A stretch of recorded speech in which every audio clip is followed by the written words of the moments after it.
लिखिए तो deuteromycetes deuteromycetes सबसे पहला इसमें क्या लिखेंगे, आप लोगों को पता होगा कि इसका दूसरा नाम क्या है, फंजाई इम्परफेक्टी। इसका दूसरा नाम क्या है, फंजाई इम्परफेक्टी। क्यों? क्योंकि ड्यूटेरोमाइसिटीज में क्या नहीं पाया जाता है, सेक्सुअल रिप्रोडक्शन पाया नहीं जाता है। लिखिएगा, इट इज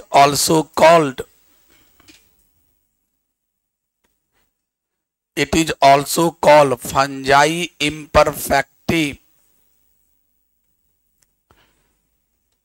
इम्परफेक्टी क्योंकि because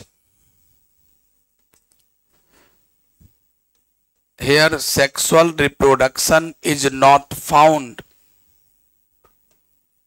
Sexual reproduction is not found.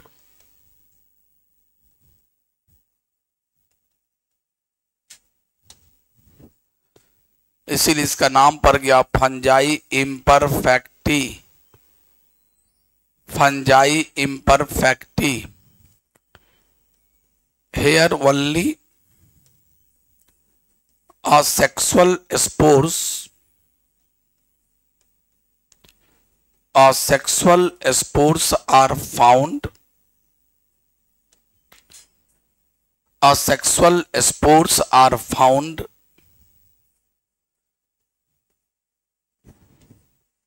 यहां पर सिर्फ असेक्सुअल स्पोर्स होते हैं। सेक्सुअल स्पोर, चूंकि सेक्सुअल रिप्रोडक्शन होता ही नहीं है तो सेक्सुअल स्पोर्स बनेगा कहां से, ड्यूटेरोमाइसिटीज में।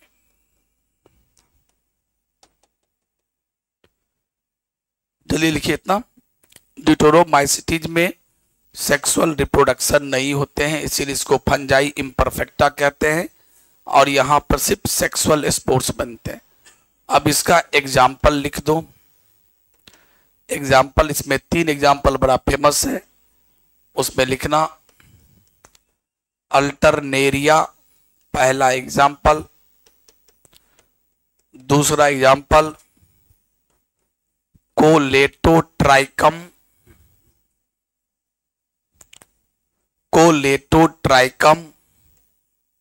और तीसरा ट्राइकोडर्मा।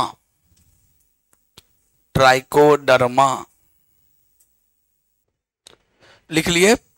और इस प्रकार से अगर आप इसका एग्जाम्पल याद करना चाहते हैं तो इसके लिए एक निमोनिक देते हैं हम, कि घर में अगर आपके घर में कोई अल्टर कॉल आ रहा हो, अल्टर कॉल होता है ना, कॉल आते रहता है बिना मतलब का, कुछ से कुछ पूछते रहता है, गाली गुलज होते रहता है, तो अल्टर कॉल अगर आया तो इसको तुम ट्रैक करो, मतलब उसको पता लगाओ, यही तेरा क्या है, यही तेरा ड्यूटी है।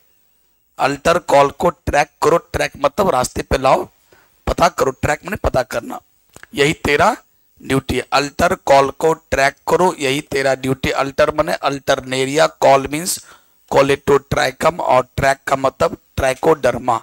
तो लिखिए अल्टर कॉल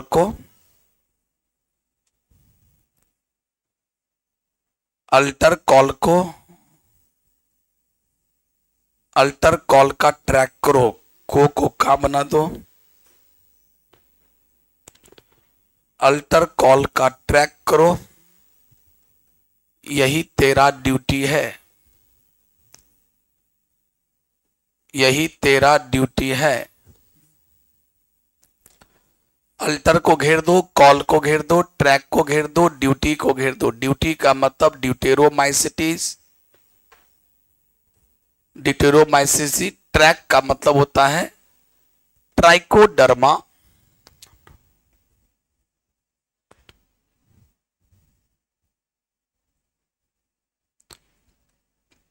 ट्राइकोडर्मा या ट्रैक करने का ट्राई करो तो ट्राइकोडर्मा वैसे आ जाता है।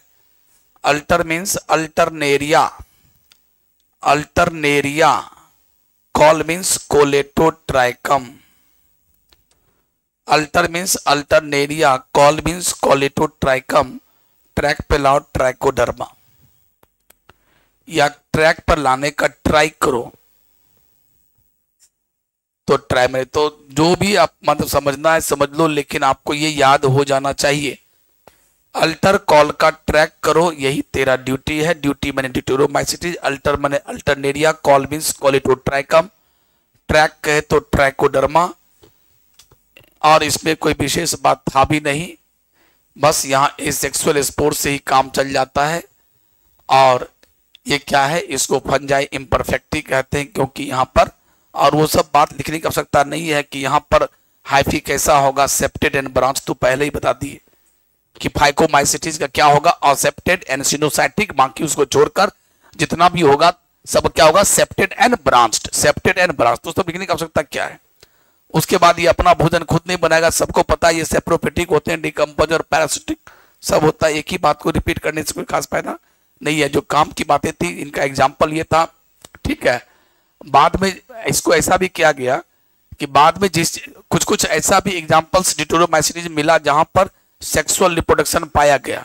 बाद में जिस में सेक्सुअल रिप्रोडक्शन पाया गया उसको डिटोरोमाइसिटीज से निकाल के शिफ्ट कर दिया गया कि भाई तुम इसमें कैसे हो।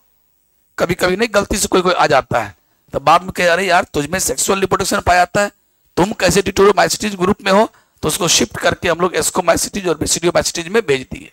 ये सब लाइन आपके एनसीईआरटी में इसमें लिखा हुआ है, वो लिखने की आवश्यकता नहीं था, मैंने बता दिया। तो इस प्रकार से फंजाई किंगडम समाप्त, मोनेरा किंगडम समाप्त, प्रोटिस्टा किंगडम समाप्त, और अभी क्या समाप्त हुआ, फंजाई किंगडम। और इसके बाद आपके एनसीईआरटी में प्लांट किंगडम में इतना लिखा है, एनिमल किंगडम में इतना लिखना, जो उसको पढ़ने की आवश्यकता नहीं है, ये हमें फुल पढ़ना है अगला चैप्टर में, है ना, इसलिए उसकी आवश्यकता नहीं है। बस अब लास्ट पेज में चलते हैं हम लोग, क्या पढ़ना है। चलिए अब जो हम लोग को पढ़ना है सबको लिख लेनी है। अब हमें इस चैप्टर में बायोलॉजिकल क्लासिफिकेशन के लास्ट में जो क्या क्या पढ़ना वो एक साथ लिखो। लिखो virus, viroids,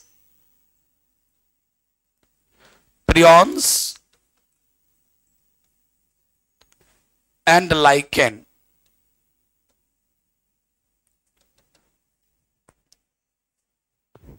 virus, viroids, prions and lichen, इतना चीज हमें पढ़ना है।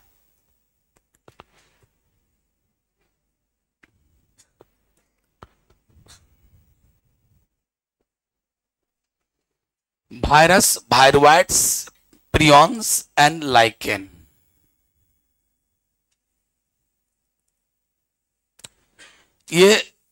ये समझ जाओगे तो इस दोनों को समझने में ज्यादा टाइम नहीं लगेगा, क्योंकि इसी का गोतियात याद है, और ये तो बिल्कुल अलग चीज है।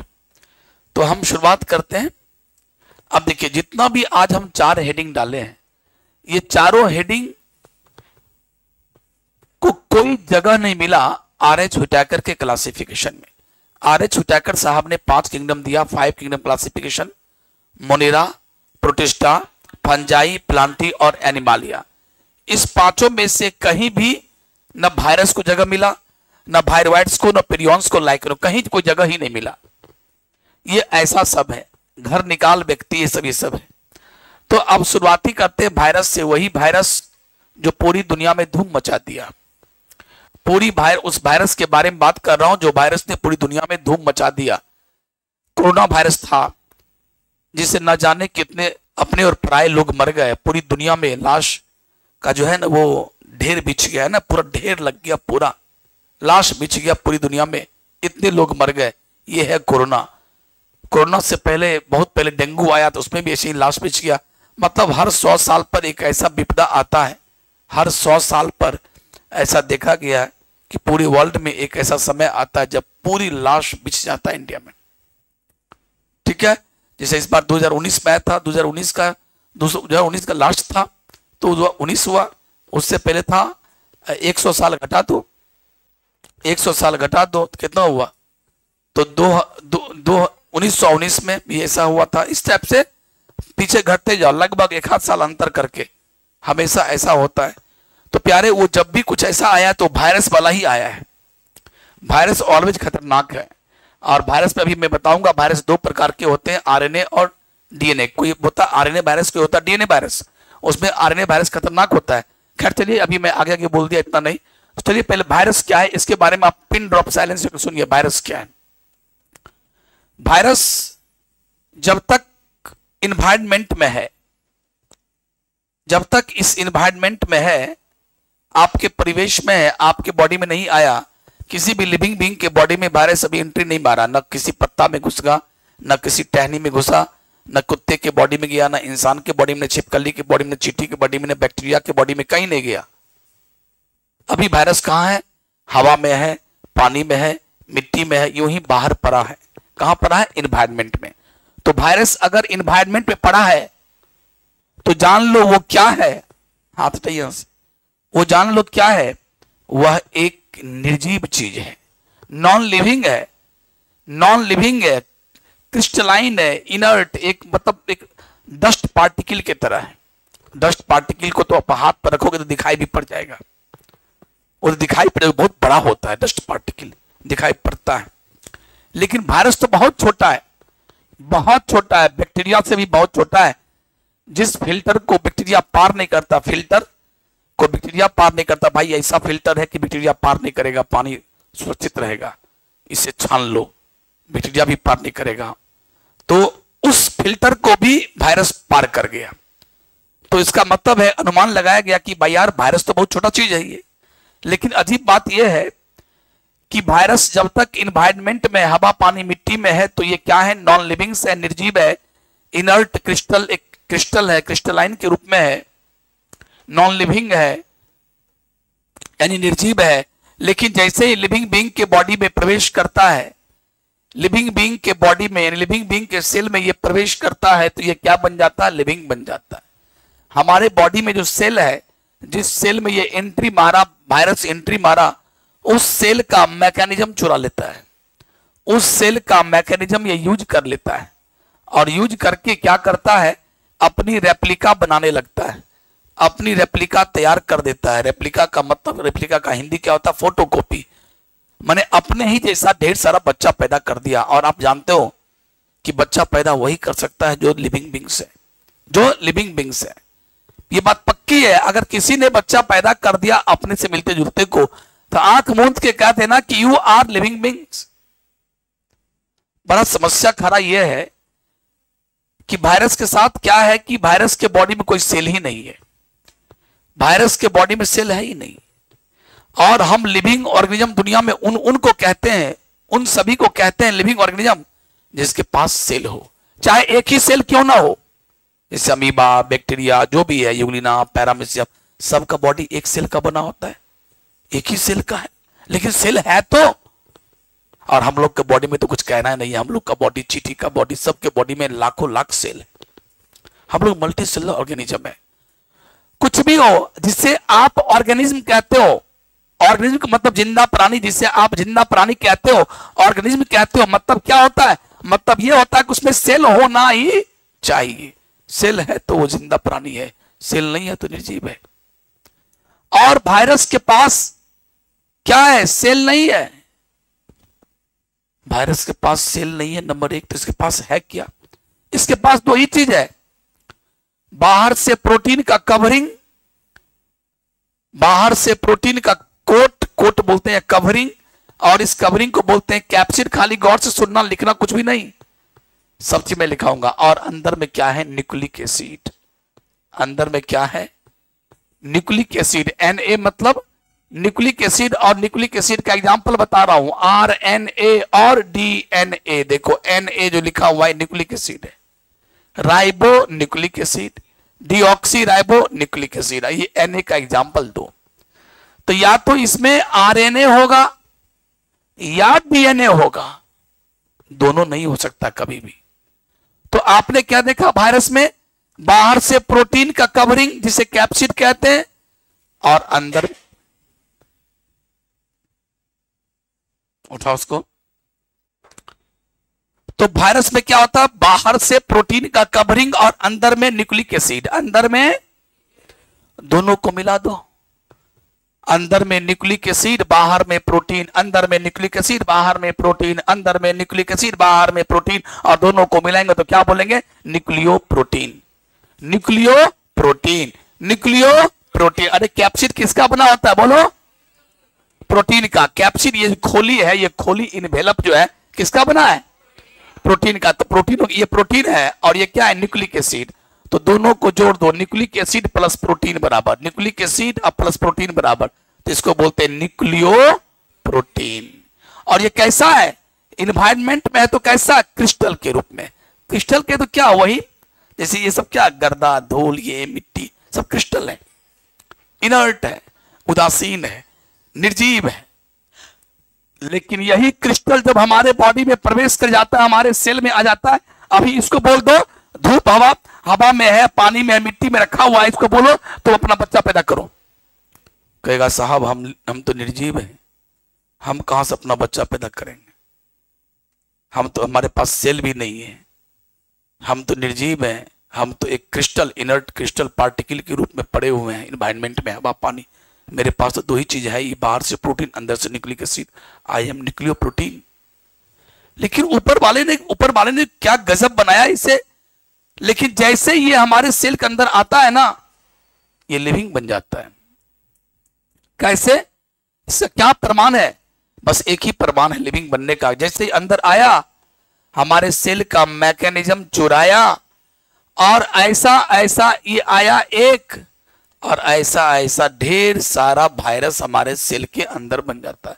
अरे आया तुम एक, बन गया हजारों, बोला हाँ हमने बना लिया हजारों बच्चा। कैसे, तो आपके ही सेल के अंदर जितना मैकेनिज्म था उसको चुरा लिए। बोले अरे यार तुम तो बच्चा पैदा कर दिया, बोला बिल्कुल कर दिए हम, तब तुम तो लिविंग बींग्स हो, बोला जो सोचना है सोच लीजिए। अब साइंटिस्ट में आ गया, खलबली मच गया, यार इसको तो अब लिविंग बींग्स कहना होगा, इसको तो ऑर्गेनिज्म कहना होगा। तो कुछ आदमी ने कहा इसको ऑर्गेनिज्म मान लो, कुछ आदमी ने कहा काहे मान लेंगे, इसके पास सेल है का, सेल ही है ना, हम काहे बोलेंगे इसको ऑर्गेनिज्म। बोला नए नए एक तरफ जब बॉडी में प्रवेश करता है, आप बहुआ जो बना दिया अपना बहुआ सो, तो कहिएगा नहीं।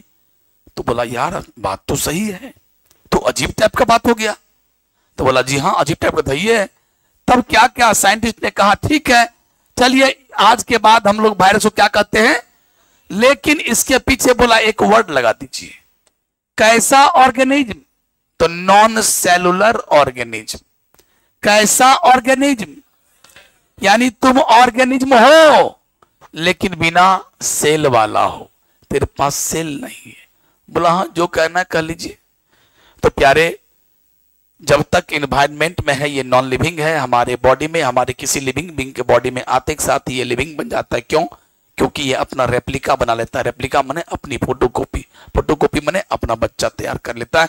इसीलिए ये हमारे अंदर क्या बन जाता है, लिविंग बींग्स। इसीलिए इसको कहा जाता है you virus is the connecting link between livings and non livings. आप लोग सुने होंगे यूग्लिना के बारे में। जब तक सनलाइट है, यूग्लिन वाइट्स का यूग्लिना, वो भोजन खुद बना लिया, उसके अंदर क्लोरोप्लास्ट था, खुद भोजन बना लिया, फोटोसिंथेसिस कर लिया, और फोटोसिंथेसिस कर लिया, उसके अंदर क्लोरोप्लास्ट था, क्लोरोफिल था, एकदम just like plant, just like plant की तरह। लेकिन सनलाइट का जब तक अभाव हो जाता था, जब सनलाइट नहीं दिखता था, सनलाइट नहीं आता था, 3-4 दिन 5 दिन 6 दिन से पूरा बादल छाया हुआ, सनलाइट आया ही नहीं, सूरज की रोशनी आई नहीं, तो यूग्लिना कहा यार अब कैसे होगा, लाइट आ ही नहीं रहा तो भोजन बनाएंगे कैसे। तब अंतिम में बोला चलो यार कोई बात नहीं है, हम जानवर की तरह हेटरोट्रॉप हो जाते हैं। पहले क्या था, ऑटोट्रॉप यानी स्वपोषी, अब क्या बन गया, लाइट नहीं आया, सनलाइट, अंधकार छाया हुआ, बादल छाया हुआ 4 दिन से, तो क्या बन गया, परपोषी यानी हेटरोट्रॉप, हम लोग की तरह, हम लोग हेटरोट्रॉप होते हैं। तो प्यारे देखा, यूग्लिना में दोनों गुण था, प्लांट की तरह भी और एनिमल की तरह, इसीलिए यूग्लिना को कहा जाता है it is the connecting link between plant and animal. तुझ में प्लांट का भी गुण है, तुझ में एनिमल का भी गुण है। सूरज की रोशनी है तो तुम प्लांट जैसे हो, सूरज की रोशनी नहीं तुम एनिमल जैसे बन जाते हो और छोटे छोटे जीव का शिकार करके खा लेते हो। उसी प्रकार वायरस है, तुम बाहर में हो, इन्वायरमेंट में हो तो नॉन लिविंग्स हो, और हमारे लिविंग बींग के बॉडी में आते हो तो लिविंग बन जाते हो। So you are the connecting link between livings and non livings. बात समझ में आ रही है, यही है वायरस। अब जहां तक इसका सवाल है कैप्सिड का, तो आपने जो ये कैप्सिड बनाया ऐसे करके, सर ये प्रोटीन का बना हुआ खोली है, जिस खोली का नाम है कैप्सिड, और इसके अंदर क्या है, न्यूक्लिक एसिड, या तो आरएनए या तो आरएनए या नेवर बोथ, दोनों कभी नहीं होगा। जिससे मान लो बैक्टीरिया में आरएनए और डीएनए दोनों है, अमीबा में आरएनए डीएनए दोनों है, हमारे सेल के अंदर आरएनए डीएनए दोनों है, लेकिन ये ऐसा चीज है जिसके अंदर आरएनए है तो डीएनए नहीं, डीएनए है तो आरएनए नहीं, दोनों कभी नहीं हो सकता। इसीलिए अगर आरएनए है तो नाम है आरएनए वायरस, डीएनए है तो नाम है डीएनए वायरस। और दुनिया में आरएनए वायरस बहुत खतरनाक होता है, जिससे कोरोना वायरस जो था वो आरएनए वायरस क्या है, आरएनए वायरस है, और ये बहुत खतरनाक होता है, कितने लोगों को लेकर डूब गया। डेंगू वायरस आरएनए वायरस है। HIV human immuno deficiency virus, जिससे एड्स होता है। कैंसर से मौत हो ना हो, लेकिन एड्स से मौत होना ये बात की गारंटी है, इस बात की गारंटी है, इतना खतरनाक होता है दोस्तों। ये भी क्या है, ये भी आरएनए वायरस है। चिकुनगुनिया वायरस आरएनए वायरस है। तो आरएनए वायरस बहुत खतरनाक होता है, और डीएनए वायरस भी है दुनिया में, डीएनए वायरस से कैंसर भी होता है। तो डीएनए वायरस, तो इस तरह से मैं बताना चाह रहा हूं, ये जो कैप्सिड है, इस मान लो ये मोती मोती मोती मोती मोती मोती मोती बहुत सारा मोती मिल गया तो क्या बन गया, क्या मिल गया, कैप्सिड। अब इस एक मोती को निकाल लो, इसको क्या कहते हैं, कैप्सोमियर। क्या बोलते हैं, बहुत सारे कैप्सोमियर के मिलने से, देखो कैप्सोमियर कैप्सोमियर कैप्सोमियर कैप्सोमियर क्या, तब बन गया कैप्सिड। आया समझ में। तो कैप्सिड किसका बना होता है, कैप्सोमियर का। ये सारा कैप्सिड या कैप्सोमियर क्या, प्रोटीन, क्या ये, और अंदर में क्या होता है, न्यूक्लिक एसिड। अंदर में क्या होता है, तो वायरस जब भी कोई बोले तेरे दिमाग में तुरंत एक बात आ जाना चाहिए, अच्छा न्यूक्लियो प्रोटीन। और क्योंकि वायरस हमारे बॉडी में हमारे लिविंग बींग्स के जिंदगी को तबाह करने का काम करता है, इन्फेक्शन कर देता है, इसीलिए इसका नाम पड़ गया, वायरस का नाम, it is nucleo protein infectious particle. It is nucleo protein infectious particle. है तो पार्टिकल ही है, बाहर में पार्टिकल के रूप में, इनर्ट पार्टिकल के रूप में पड़ा हुआ है, ठीक है। तो अब चलो लिख लेते हैं वायरस के बारे में। 3 साइंटिस्ट का नाम है वायरस से जुड़ा हुआ, 3 साइंटिस्ट। एक का नाम है Ivanovsky, Dmitri Ivanovsky. Dmitri Ivanovsky को ऐसा माना जाता है कि इन्होंने ही इसका खोज किया। ऐसा कोई वर्ड कहीं लिखा हुआ है नहीं कि हु डिस्कवर्ड द वायरस, ऐसा कहीं वर्ड लिखा हुआ नहीं, हु डिस्कवर्ड द वायरस। मत होता है कि पहली बार वायरस को देखने का काम दिमित्री नाम था साइंटिस्ट का, दिमित्री इवानोस्की ने किया 1892 ईस्वी में किया। उन्होंने क्या देखा कि कोई पौधा बीमार है, और बीमार पौधा में जो चीज है जिससे ये बीमारी हुई है, तो उनको लगा यार ये कौन बीमार कर दिया, ये मोजाइक डिजीज टोबैको में हुआ कैसे, तंबाकू के पौधा में। तो देखा जिससे बीमारी हुई वो भी माइक्रो ऑर्गेनिज्म ही है, लेकिन वो बैक्टीरिया नहीं है, वो बैक्टीरिया से बहुत छोटा है। अनुमान लगा रहा यार ये कौन ही बीमारी किया, यार ये तो बैक्टीरिया नहीं है, क्योंकि जिसने भी बीमारी को किया वो देख रहा हूं मैं कि बैक्टीरिया के फिल्टर को पार कर जाता है। जिस फिल्टर को बैक्टीरिया पार नहीं करता उसको ये पार कर जाता है, इसका मतलब है ये बैक्टीरिया से बहुत छोटा चीज है। तब उन्होंने उसका नाम दिया क्या, वायरस। क्या नाम दिया, इसका मतलब है कि वायरस को सबसे पहले देखा किसने और वायरस नाम दिया किसने, तो ये नाम किनका आता है, इवानोस्की का, दिमित्री इवानोस्की का। उसके बाद एक साइंटिस्ट थे M.W. बिजर्निक। M.W. बिजर्निक। बिजर्निक साहब ने क्या किया, जो बीमार पौधा था तंबाकू का, बीमारी का नाम था टोबैको मोजाइक, बीमारी का नाम था टोबैको मोजाइक, और जिस वायरस से हुआ था उसका नाम था टोबैको मोजाइक वायरस। उसे तंबाकू के पौधे से एक रस निकाला, कुछ निकाला ऐसा, और उसमें कौन था, वायरस। उसने क्या किया, उस वायरस को एक बढ़िया तंबाकू के पौधे में लगा दिया। उस रस को निकाल करके, बीमार तंबाकू के पौधे से रस को निकालकर उस हेल्दी तंबाकू के पौधे में लगा दिया। तो देखा गया कि वो हेल्दी तंबाकू का पौधा भी बीमार पड़ गया। तो साइंटिस्ट ने कहा, M.W. बिजर्निक ने कहा, ए यार तो क्या चीज है। यानी उस दिन से उन्होंने उस वायरस का नाम रख दिया कंटेजियम वीवम फ्लूइडम। सब आपके एनसीईआरटी की लाइन है, कंटेजियम वीवम। ए वायरस, आज के बाद मैं तुझे कहूंगा कंटेजियम वीवम फ्लूइडम, यानी इन्फेक्शियस फ्लूइड। तुम एक ऐसा फ्लूइड हो जिससे एक हेल्दी पौधे भी बीमार हो जाते हैं। कंटेजियम का मतलब कांटेक्ट, तेरे कांटेक्ट में जो भी आता है वो बीमार पड़ जाता है। तो उन्हें नाम रख दिया कंटेजियम वीवम फ्लूइडम।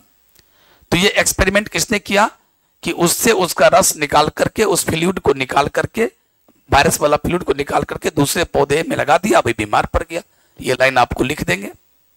और उन्होंने ही कहा कंटेजियम विवम फ्लूइडम। अब अगला चलो, तीसरा साइंटिस्ट का नाम है स्टेनले। स्टेनले साहब ने क्या किया? स्टेनले साहब 1935 की कहानी है, और ये जो ट्रांसफर किया है उसको 1898 की कहानी है। स्टेनले साहब ने क्या किया? टोबैको मोजाइक वायरस में जो बीमारी थी, कहा आज हम वायरस को हम देख के रहेंगे, आज हम वायरस को निकाल के रहेंगे। और वायरस को निकाल भी लिया। और वायरस को कैसे निकाला? जब भी वायरस निकलता है तो क्रिस्टल के रूप में निकलेगा, क्रिस्टलाइन किया। यानी क्वेश्चन आ गया कि सबसे पहली बार टोबैको मोजाइक वायरस से पीड़ित तंबाकू के पौधों से वायरस को सबसे पहले किसने क्रिस्टलाइज किया, मतलब किसने निकाला? तो आंसर है स्टेनले। क्या नाम होगा? स्टेनले। चलिए, तो ये सब लाइन है, 3 साइंटिस्ट का नाम है। बाकी शुरुआती का पोर्शन है, शुरुआती का पोर्शन हम लोग पढ़ेंगे अभी। क्या लिखिए वायरस के बारे में, शुरू कीजिए प्यारे वायरस के बारे में।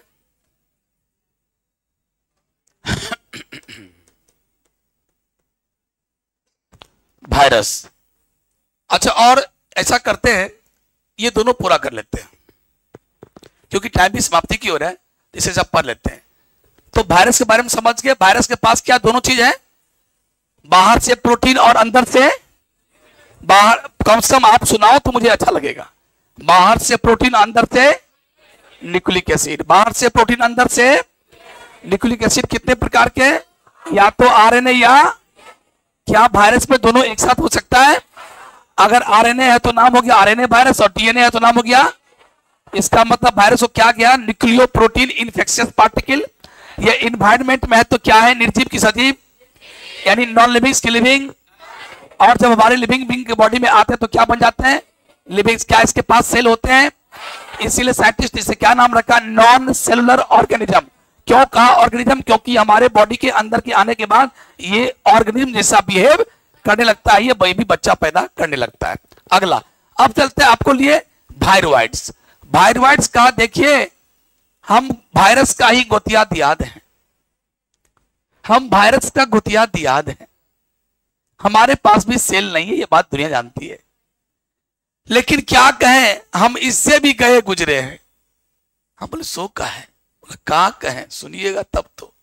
अरे ईश्वर ने इसको तो बाहर से प्रोटीन दिया, अंदर से न्यूक्लिक एसिड दिया।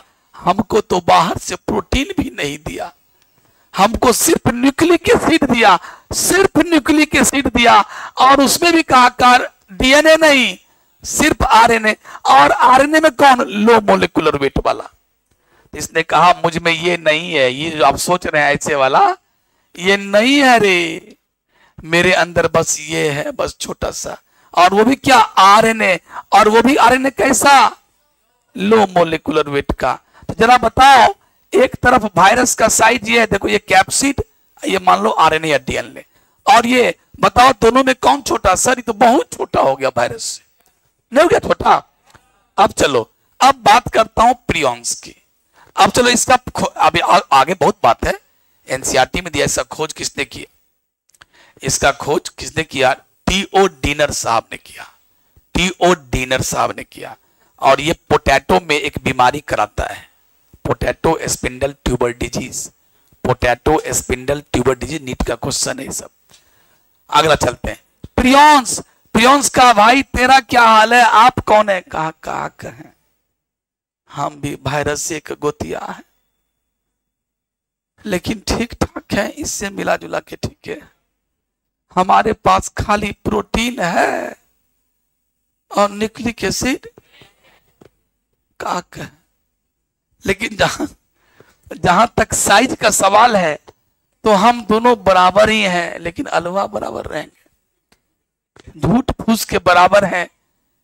जो मेन चीज अंदर में होना चाहिए वो तो नहीं है। सेल तो नहीं है तीनों के पास, इसके पास दोनों है। इसके पास सिर्फ न्यूक्लिक एसिड है, उसमें भी कौन? आरएनए। उसमें भी कौन? Low molecular weight. ये बोला हमको सिर्फ प्रोटीन है, नो न्यूक्लिक एसिड, कोई आरएनए डीएनए नहीं। और मेरा प्रोटीन कैसा है? फोल्डिंग प्रोटीन है, फोल्डेबल है, जिसको आप फोल्ड कर सकते हैं। कहा कहें, हमको लोग सेंत के जेबियों में रख लेता है, टेंशन है। लेकिन हम बड़ा, इसीलिए हम बदमाश हो गए। जिसके ब्रेन में हम घुस जाते हैं ना, उसको पगलाइए देते हैं, क्योंकि हम पागल हो गए। लोग कहते हैं हम संतोष पागल नहीं, हम पागल, हम संतोष पागल नहीं। पी से पागल, पी से प्रोटीन, पी से प्रियन, और हम जहां जाते हैं उसको हम पगला देते हैं। तो पी से प्रियन, पी से प्रोटीन, इसके पास सिर्फ प्रोटीन होता है, याद रखना। पी से प्रियन, पी से प्रोटीन, सिर्फ प्रोटीन, इसके पास आरएनए डीएनए नहीं होता। और ये होता पगला किस्म का, और ये जहां जाता है उसको पगलाइए देता है। देखो एक बीमारी है, उस बीमारी का नाम है BSE। गौर से सुनना, ये नीट में आए दिन क्वेश्चन पूछा करते हैं, और इसको याद करने का तरीका हम भूल जाते हैं, तो CBSE लिख लेते हैं और C को काट देते हैं। CBSE लिख करके C को काट, क्या बचा? BSE, ऐसे याद। और इसका फुल फॉर्म होता है bovine, bovine spongiform, bovine spongiform encephalopathy, encephalopathy. और देखो इनकेफेलो का मतलब क्या होता है? ब्रेन। यानी बोवाइन का मतलब कैटल, दूध देने वाले जितने जीव सब होते हैं, गाय भैंस वगैरह, बोवाइन कहते हैं उसको। तो ये बोवाइन के ब्रेन में घुस जाता है पगलवा, पी से पगलवा, पी से प्रियन, और इसको पागल कर देता है। इस बीमारी का नाम क्या है? इस बीमारी का दूसरा नाम है mad cow disease. Mad cow यानी काउ क्या हो जाता है? पागल हो जाता है, छटपट मार सिंह से ठीक ठाक कर देगा, पकड़ा पकड़ा उधर चलेगा, उधर जाके जाया करेगा। और ठीक इसी तर्ज पर ये मनुष्य को भी बर्बाद करता है। मनुष्य के अगर ब्रेन में चला गया तो वहां पर कौन बीमारी करेगा? CRJ डिजीज इसका नाम है, CRJD। इसका फुल फॉर्म होता है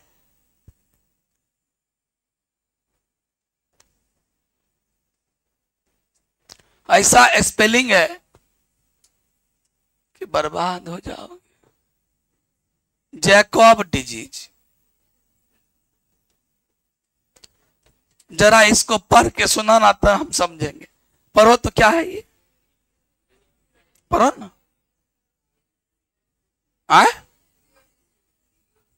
अरे इसको पढ़ो ना, दे हम पढ़ने के लिए बोले। Creutzfeldt, Creutzfeldt Jakob disease, Creutzfeldt Jakob disease, CR, Creutzfeldt CR, इसका नाम CRJD, क्रूट्जफेल्ड जैकब डिजीज इसका नाम है।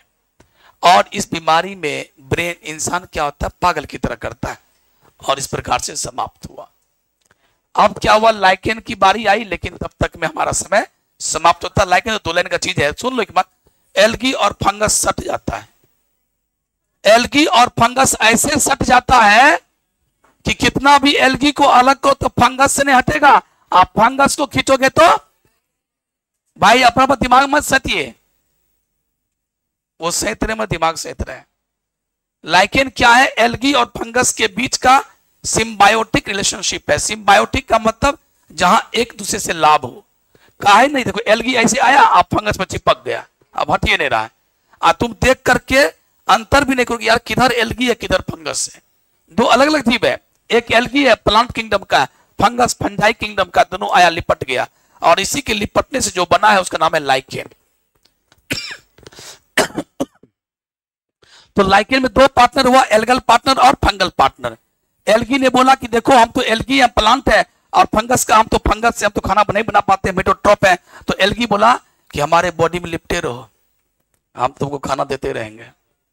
और फंगस ने कहा तुम भी हमारे बॉडी में लिपटे रहो, हम तुमको आश्रय देते हैं, हम आज तुमको शेल्टर देते हैं। और मिट्टी से हम क्या सोच चुके, हमारा बॉडी क्या है? मेरा बॉडी का नाम है माइसिलियम। हमारे बॉडी में हाइफी है, फिलामेंट है, वो मिट्टी से क्या सोख लेता है? फास्फोरस, ये सब सोखेगा, और सारे चीज को सोख सोख के पानी और ये जितना भी सोखते हैं ये न्यूट्रिएंट्स तुमको देते रहेंगे एल्गी। तो एल्गी बोला वाह भाई वाह, यही तो हम चाह रहे थे, वो कोई सब सामान देते रहे। तो बोला ए एल्गी तुम मुझे खाना दो और मैं तुझे क्या दूंगा? फास्फोरस बैकग्राउंड मिट्टी से सोख के दूंगा, और इस प्रकार एक दूसरे से लाभ मिलता, और इस संबंध का नाम है सिम्बायोटिक रिलेशनशिप। बस यही एक लाइन का है, इसी को बोलते हैं लाइकेन। और लाइकेन उस इलाके में उगता है जहां पर एयर पोल्यूशन ना हो, जहां एयर पोल्यूशन ना हो। इस तरीके से पूरी पढ़ाई हो गई, मुझे सिर्फ लिखाना है और कल मैं लिखाऊंगा। ठीक, थैंक यू वेरी मच।